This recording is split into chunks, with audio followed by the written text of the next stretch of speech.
Si Hali. Dili naman mo kambal ni Haliw. Ika nakita naman kaglaing mama. Hindi ko na magkambal Chloe, uy. Si Bayis na. Kisa di mo ganahan nga kambal. Si Hali lang, butan mo kayo. Dili na lagi mo kambal ni Hali. Kambal gani. Ingon man ka nga dili na mo kambal kay nakakita na kaglaing mama. Lain-lain naman mo mama.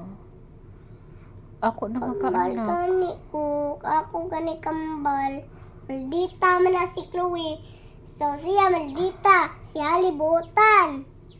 Eh sige siyaghag na ko. Ikakatog. Gabi eh. Oh. Yawa, sige lagi mo bugno lagi. So magunaon naman ko. So ikaw may maldita. Ako'y Ikaw ay maldita. Sige man ko gunaon na. Kay sige man siya glaag. Si Hali ang buutan. Oh. Ako pinakabuutan. Yung ka ikaw maldita nya karon ingon na sa ka ikaw buutan. Buutan bitaw ko kaya ko badlungon siya. Kinsa may maldita ninyo si Hali or ikaw? Buutan si Hari Kamay. Ikaw?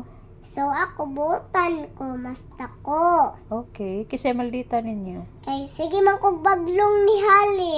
Napatuo siya nimo. Di siya patuon ako. Muato ko gawa sa eskwela tahapon na. Ni Ana si Hali. Matug pa ko. Nampak ko matug. Kay nilaag man siya no. O, di siya patuog, ibunalan na lang nako. Ug bakos ug hangin. Unya? Wa siya nasuko. Nisuko. Nag-abugno na sad mo. Wala, ako lagi gipiti ang kamot.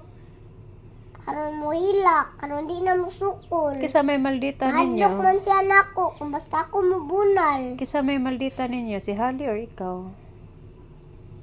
Ko, Ingon ka, ikaw ang pinakabuutan nga dako. pinabutan ko gamay. Maldita man ko ron. Itong pagbuntag adlaw, nabuutan na kay ko.